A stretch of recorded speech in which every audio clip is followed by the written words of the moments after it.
Hello बच्चों, good morning. हम लोग इकोनॉमी पढ़ रहे हैं और इकोनॉमी में आज आपका नया चैप्टर है जनसांख्यिकीय सिद्धांत और जनगणना। ये चैप्टर बहुत इंपॉर्टेंट है और इसमें जो भी चीजें आप लोगों को समझाएंगे, बायोग्राफ भी समझाएंगे, जिससे आपको बहुत आसानी से चीजें समझ में आ जाएगी।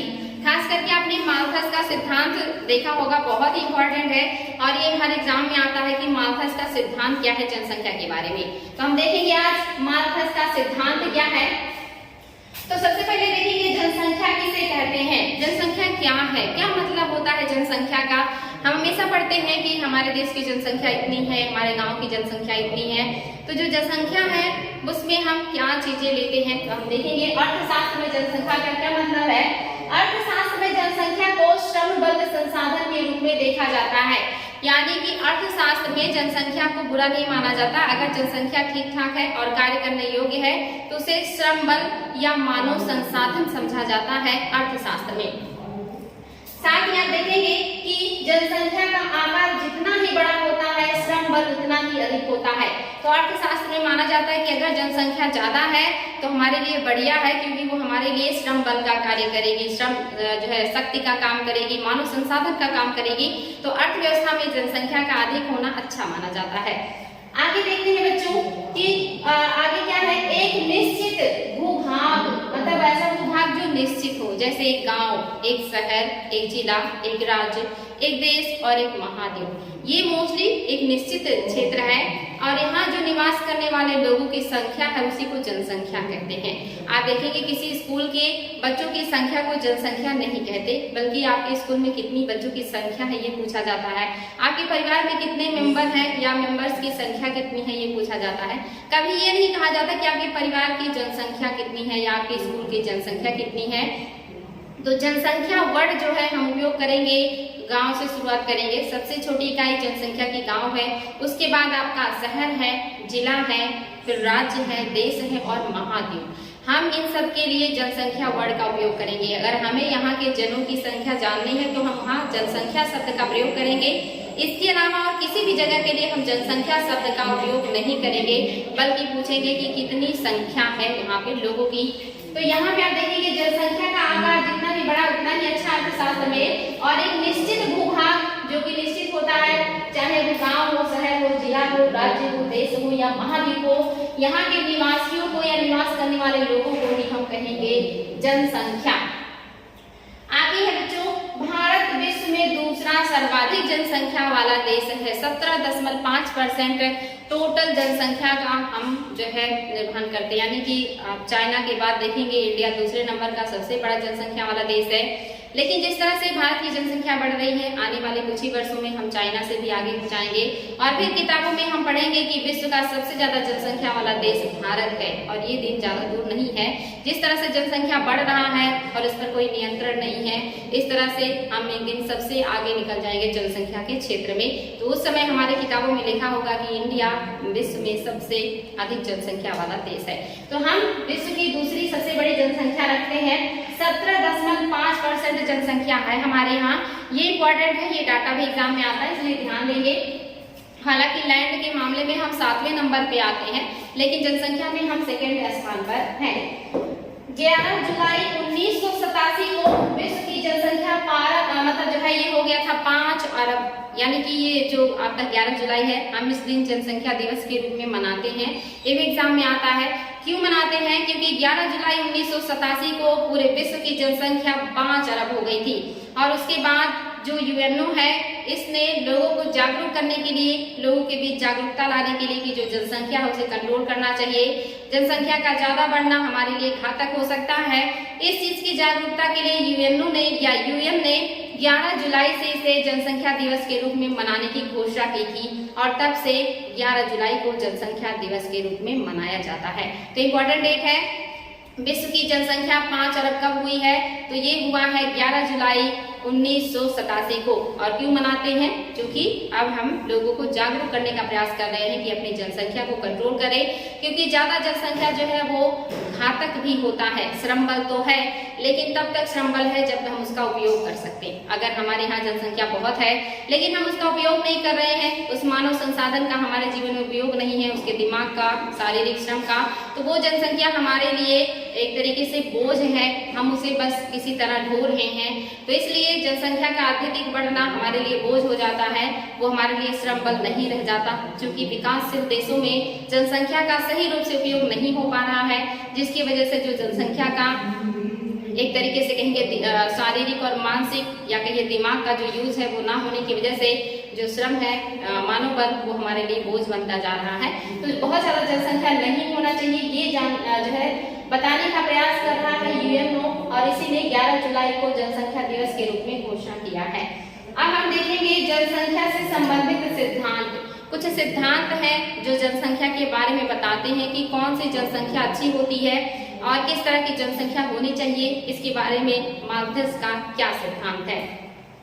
तो जनसंख्या संबंधित सिद्धांत पहला है माल्थस का सिद्धांत, माल्थिज्म थ्योरी ऑफ पॉपुलेशन। ये ब्रिटिश अर्थशास्त्री है, ये चीज याद रखेंगे बच्चों, जो माल्थस है ये ब्रिटिश अर्थशास्त्री है, और इन्होंने क्या कहा है कि माल्थस ने कहा खाद्यान्न वृद्धि दर तथा देश की जनसंख्या वृद्धि दर के बीच संबंध स्थापित करते हैं। इनका जो सिद्धांत है ये संबंध स्थापित करते हैं कि किसी देश में खाद्यान्नों का उत्पादन कितना है और जनसंख्या वृद्धि कितना है, और उन दोनों के बीच तुलना करने के बाद एक निष्कर्ष निकालते हैं कि जनसंख्या का वृद्धि दर ज्यादा है या अनाज का वृद्धि दर ज्यादा है। तो इनके द्वारा बताए गए सिद्धांत में जनसंख्या का वृद्धि दर इन्होंने ज्यादा बताया है। तो ये कंपेयर करते हैं जनसंख्या वृद्धि और खाद्यान्न वृद्धि के बीच और एक निष्कर्ष निकालते हैं। इनके अनुसार किसी देश की जनसंख्या ज्यामितीय या गुणोत्तर श्रेणी अर्थात 1, 2, 4, 8, 16 और 64 इस तरह से गुणक के अनुपात में बढ़ता है, यानी कि जनसंख्या कई गुना तेजी से बढ़ता है। इसीलिए इन्होंने कहा कि जनसंख्या वृद्धि दर बहुत ज्यादा है। आप देख रहे हैं हमेशा दुगना हो जा रहा है, 1 के बाद 2, 2 के बाद 4, 8, 16 और 64, और इसी क्रम में जनसंख्या बढ़ती रहती है। इन्होंने बताया कि ये क्रम है जनसंख्या बढ़ने का। जब ये कहते हैं कि खाद्यान्न जो है ये जो है अंकगणितीय दर से या समानांतर श्रेणी अर्थात 1, 2, 3, 4, 5, 6 इस तरह से बढ़ता है, यानी कि ये बहुत कम है जनसंख्या अनुपात में खाद्यान्न का जो उत्पादन है ये कम होता है, जबकि जनसंख्या वृद्धि ज्यादा होती है, जिसकी वजह से खाद्यान्न की कमी हो जाती है और जनसंख्या की अधिकता हो जाती है। और जब जनसंख्या अधिक होगा खाद्यान्न कम होगा तो समस्याएं उत्पन्न हो जाती हैं। ये बात कहा है माल्थस ने अपने सिद्धांत में, और इन्होंने कहा जिसके कारण जनसंख्या अधिक और खाद्यान्न कम हो जाता है। ये सिद्धांत माल्थस का है। माल्थस ने जनसंख्या नियंत्रण के 2 उपाय बताए। उन्होंने कहा कि जिस तरह से जनसंख्या बढ़ रही है और खाद्यान्न का उत्पादन उतना नहीं बढ़ रहा है, ये हमारे लिए बहुत बढ़िया अच्छा नहीं है, या कहिए कि बहुत प्रॉब्लम क्रिएट करेगा आगे चल के। तो इन्होंने कहा कि जनसंख्या कंट्रोल करने के 2 साधन बताए। एक तो इन्होंने बताया है प्राकृतिक या नैसर्गिक। प्राकृतिक को ही नैसर्गिक भी कहा जाता है, जो ये ध्यान देंगे पर्यायवाची में ये वर्ड्स आते हैं कि जो प्राकृतिक है उसका पर्यायवाची क्या होगा या नैसर्गिक का क्या मतलब होता है। तो प्राकृतिक या नैसर्गिक दोनों एक ही बातें हैं। इन्होंने प्राकृतिक कारण में बताया है कि बाढ़ है प्राकृतिक, सूखा है, भूकंप है, महामारी है, और इन्होंने युद्ध को भी प्राकृतिक ही बताया है कारण नियंत्रण का। इन्होंने नियंत्रण के 2 जो है तरीके बताए हैं, और पहले तरीके में इन्होंने प्राकृतिक बताया है। प्राकृतिक में इन्होंने कहा कि सूखा, बाढ़, महामारी, युद्ध, भूकंप, ये सारी चीजें प्राकृतिक तरीके हैं, उपाय हैं या कारण है जनसंख्या कम करने का, क्योंकि जब भी ये चीजें होती हैं तो बड़े पैमाने पे जन धन की हानि होती है और जनसंख्या बहुत कम हो जाता है। तो ये कहते हैं जब इस तरह की स्थिति आती है, बाढ़, सूखा, भूकंप, महामारी और युद्ध, तो ऐसे में जनसंख्या अपने आप कंट्रोल हो जाता है, बहुत सारे लोग इसमें मारे जाते हैं। दूसरा इन्होंने बताया है कि कृत्रिम उपाय। कृत्रिम उपाय में इन्होंने कहा है कि देर से विवाह और ब्रह्मचर्य का पालन, यानी कि देर से विवाह होगा तो बच्चों की जो उत्पत्ति की संख्या है वो कम होगी, या जो जीवन काल है संतान उत्पत्ति का वो कम हो जाता है, तो ज्यादा बच्चे जो है नहीं होते। और दूसरा इन्होंने कहा कि ब्रह्मचर्य का पालन, यानी कि खुद से ही बच्चों को जो है कम उत्पन्न करना या नहीं उत्पन्न करना। ये 2 रीजन इन्होंने प्राकृतिक में बताया, कृत्रिम में बताया। और इन्होंने कहा कि कृत्रिम उपाय इंसान के लिए आसान है, इंसान को इसे फॉलो करना चाहिए। जबकि जो प्राकृतिक उपाय है ये बहुत कष्टदायक है, इसे जो है फॉलो कर पाना आसान नहीं है, क्योंकि इसमें बहुत ज्यादा नुकसान होता है। इसलिए अगर आप उस प्राकृतिक उपाय से बचना चाहते हैं तो आपको जो है कृत्रिम उपाय अपनाना चाहिए, क्योंकि अगर आप ये उपाय नहीं अपनाएंगे तो नेचर कहीं ना कहीं सारी चीजें बैलेंस करने के लिए इस तरह का जो है प्रॉब्लम क्रिएट करेगी और फिर जनसंख्या कंट्रोल होगा।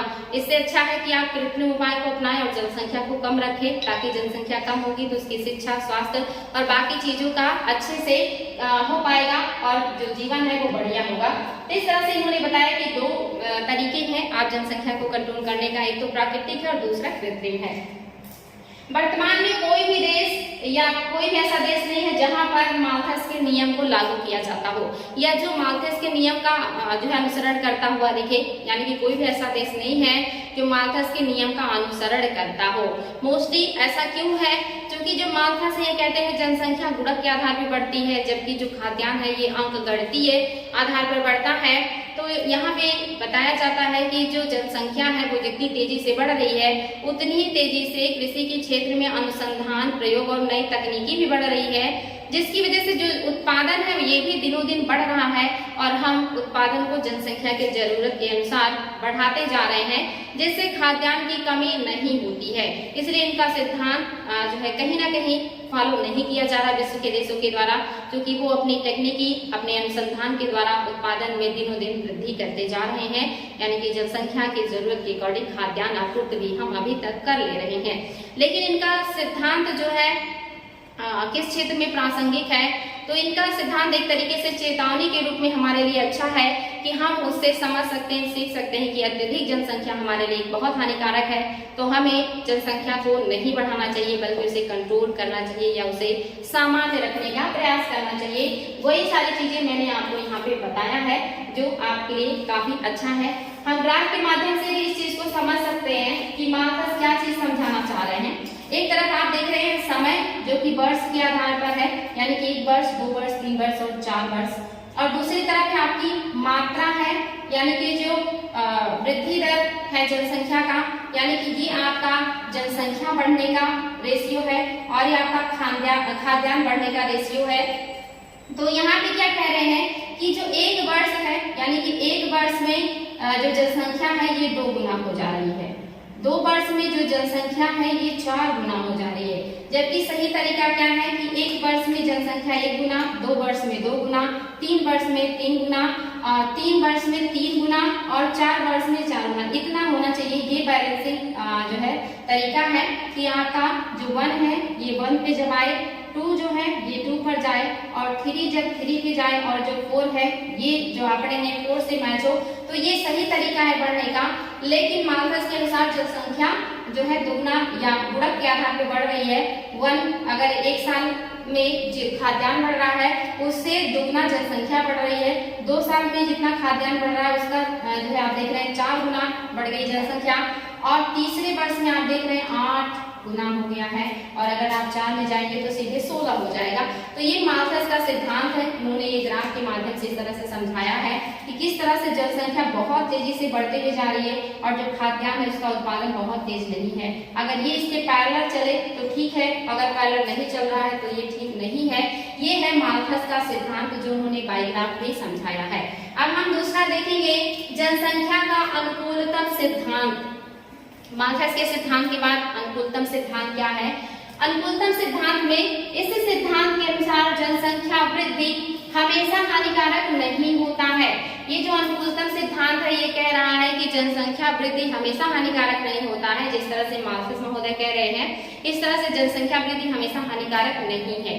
क्योंकि आप देखेंगे कि वर्तमान में जो जनसंख्या है किसी भी देश के लिए मानवीय संसाधन है, यानी कि जनसंख्या को बेकार या बुरा नहीं मानते, इसको मानव संसाधन के रूप में माना जाता है अनुकूलतम सिद्धांत के अनुसार। अतः किसी भी देश के भौतिक यानी कि जो कृत्रिम रूप से बनाई जाती हैं और प्राकृतिक जो नेचर ने बनाए हैं ऐसे संसाधनों के अनुसार मानवीय संसाधनों का भी एक आदर्श स्तर होता है। यानी कि अगर आपके यहाँ जो प्राकृतिक संसाधन है वो प्रचुर है, जो भौतिक संसाधन है वो भी प्रचुर है, और उसके आधार पर अगर मानवीय संसाधन है तो ये बहुत अच्छी बात है। और अगर आपके यहाँ इतने सारे संसाधन है लेकिन उसका उपयोग करने वाला मानव संसाधन नहीं है तो इसका फिर कोई मतलब नहीं है, क्योंकि उसका कोई यूज नहीं है। तो यहाँ पे कहने का मतलब है कि अगर प्राकृतिक संसाधन है और भौतिक संसाधन है पर्याप्त, तो मानवीय संसाधन भी अगर पर्याप्त है तो बहुत अच्छी बात है। यहाँ पे कम होने से उन संसाधनों का कोई यूज नहीं है, लेकिन उस मानक से यानी कि जितने संसाधन है आपके यहाँ उस स्तर में अगर मानवीय संसाधन अधिक हो गए तो ये हमारे लिए हानिकारक है। यानी कि हमें इस बात का ध्यान देना है कि जो हमारे यहाँ संसाधन है उसी के अनुसार हमारे यहाँ जनसंख्या भी होनी चाहिए, या जनसंख्या के अकॉर्डिंग हमें अपने संसाधनों को मेंटेन रखना है। ये कहता है मानवीय संसाधन। तो यहाँ पे ये अगर इस तरह से है कि जो प्राकृतिक संसाधन है, भौतिक संसाधन है, इसके अनुसार मानवीय संसाधन का आदर्श स्तर है, तो इसे कहेंगे अनुकूलतम जनसंख्या। यानी कि ये ठीक है, अनुकूल है। यदि किसी देश की जनसंख्या इससे कम हो तो जनसंख्या वृद्धि अच्छा माना जाता है।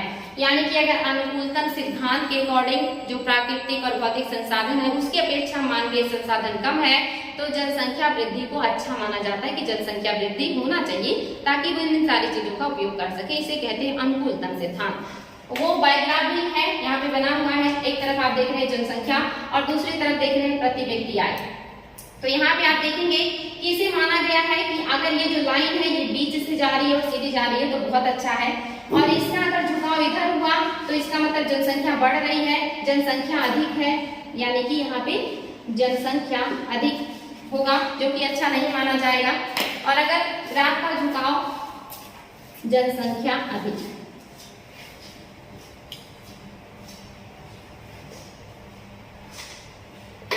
और अगर ग्राफ का झुकाव इधर हुआ तो इसका मतलब जनसंख्या का अभाव, जनसंख्या का अभाव। तो ये जो आपका लाइन है अगर ये जा रहा है सीधे जा रहा है और जो ग्राफ है ये आपका बिल्कुल ठीक है तो अच्छा है, लेकिन अगर ये ग्राफ जो यहाँ से गया है ये इधर झुकता है यानी कि जनसंख्या जो है वो ज्यादा हो रहा है तो इसका मतलब, या ये जो लाइन है ये ऐसे हो जाए तो इसका मतलब जनसंख्या बढ़ रहा है, अगर ये इधर हो जाए तो इसका मतलब जनसंख्या कम हो रहा है। तो दोनों स्थिति अच्छी नहीं है। अगर अधिक हुआ तो भी नुकसानदेह है, कम हुआ तो बहुत अच्छा नहीं है, वृद्धि करना जरूरी है। लेकिन अगर ये न्यूट्रल है यानी कि जितनी जनसंख्या या जितना प्रति व्यक्ति आए उतना ही जनसंख्या, यानी कि आपका प्रति व्यक्ति आय 1 है तो जनसंख्या भी उसी हिसाब से है, 2 है तो उस हिसाब से, यानी कि अगर ये ग्राफ ऐसे ऐसे जा रहा है तो ये बहुत अच्छी बात है, यानी कि सब कुछ बढ़िया चल रहा है, कोई दिक्कत नहीं है। लेकिन अगर ये किसी भी तरफ झुकेगा तो फिर वहां पे प्रॉब्लम क्रिएट करेगा। ये है जनसंख्या का संतुलित सिद्धांत, जो कि वर्तमान में अधिकांश विकसित देशों में यही स्थिति पाई जाती है। जितने भी ज्यादातर कहेंगे अधिकांश जो विकसित देश हैं वहां पर जनसंख्या का अनुकूलतम सिद्धांत वर्क करता है, जो कि वहां पर जनसंख्या पे लोग ध्यान देते हैं, जनसंख्या को ज्यादा नहीं बढ़ाते, इसीलिए उनके यहाँ संसाधन की अपेक्षा जनसंख्या भी पर्याप्त रहती है और वो आगे आगे बढ़ते जाते हैं, या उनके यहाँ प्रति व्यक्ति आय हमेशा अधिकतम होता है। तो विकसित देशों में प्रति व्यक्ति आय अधिकतम है, इसका मतलब कि जो मानव संसाधन है उसकी अपेक्षा बाकी संसाधन भी पर्याप्त हैं। तो ज्यादातर जो देश है वहां पर अनुकूलतम सिद्धांत पाया जाता है, किंतु यदि जनसंख्या अनुकूलतम सिद्धांत से अधिक है तो ये खतरनाक होता है, क्योंकि हमारे पास जो संसाधन है उसकी अपेक्षा हमारे पास जनसंख्या अधिक है, जनसंख्या का दबाव अधिक है, तो हम उसका अच्छे से उपयोग नहीं कर पाएंगे और सभी का बढ़िया से भरण पोषण नहीं हो पाएगा और ये स्थिति बहुत खतरनाक होता है। और ऐसी स्थिति वर्तमान में बहुत सारे विकासशील देशों में पाया जाता है, जहाँ पर प्रति व्यक्ति आय आज भी बहुत कम है, जबकि जनसंख्या बहुत ज्यादा है, इसीलिए वहां पर ज्यादातर जो लोग हैं कुपोषण के शिकार हैं, गरीबी के शिकार हैं, भुखमरी के शिकार हैं। तो इस तरह यानी कि अगर ये ग्राफ इधर जा रहा है तो इसका मतलब इस तरह की स्थिति विकासशील देशों में ज्यादा देखने को मिल रही है। ये ग्राफ सीधा है तो ये स्थिति विकसित देशों में देखने को मिलती है, लेकिन ये ग्राफ अगर इधर मुड़ा है तो ये स्थिति बहुत ज्यादा विकसित देशों में मिलती है, जो कि जैसे आप देखेंगे जापान है या इस तरह के और भी कंट्रीज जहां पर जनसंख्या उनके औसत से भी कम है और अब सरकार वहां पे प्रोत्साहन दे रही है कि नहीं जनसंख्या थोड़ा बढ़ाया जाना चाहिए। यानी कि जब व्यक्ति बहुत ज्यादा विकसित हो जाता है तो वहां पे जनसंख्या कम होती चली जाती है, और अगर विकासशील है तो जनसंख्या अधिक होगी, विकसित है तो वहां पे लोग बैलेंस करके चलते हैं। तो ये ग्राफ अपने आप में बहुत ही महत्वपूर्ण है। तो अधिकांश विकासशील देशों में देखा जाता है कि जनसंख्या ज्यादा होता है। इस प्रकार जनसंख्या का अनुकूलतम सिद्धांत विकसित और विकासशील दोनों देशों में वर्क करता है, यानी कि यही सिद्धांत वर्तमान में विकसित और विकासशील देशों में वर्क कर रहा है। कहीं पे जनसंख्या मेंटेन है, कहीं पे जनसंख्या कम है और कहीं पे ज्यादा, लेकिन ये सिद्धांत वर्तमान में जो है विकसित और विकासशील देशों में देखने को मिलता है। आगे है बच्चों कि अनुकूलतम जो जनसंख्या है कहते किसे हैं?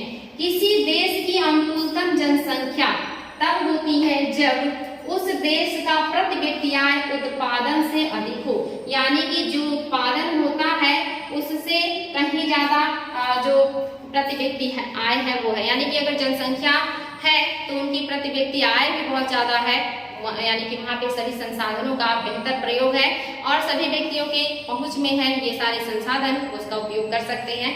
तो ज्यादातर जो देश है विकसित देश, वहां पर ये सिद्धांत फॉलो किया जाता है। विकासशील देशों में है लेकिन वहां पर जनसंख्या ज्यादा है तो थोड़ा सा प्रॉब्लम है, और कुछ कंट्रीज जो बहुत ज्यादा डेवलप कर गई हैं या अत्यधिक डेवलप हैं तो वहां पर इस तरह की स्थिति भी पाई जाती है कि जहाँ पे जनसंख्या संसाधनों के अनुसार कम भी है। तो आई होप बच्चों आपको समझ में आया होगा माल्थस का सिद्धांत और जनसंख्या का अनुकूलतम सिद्धांत। छोटी छोटी चीजें हम पढ़ेंगे या छोटे छोटे पार्ट में पढ़ेंगे ताकि आपको आसानी से समझ में आए।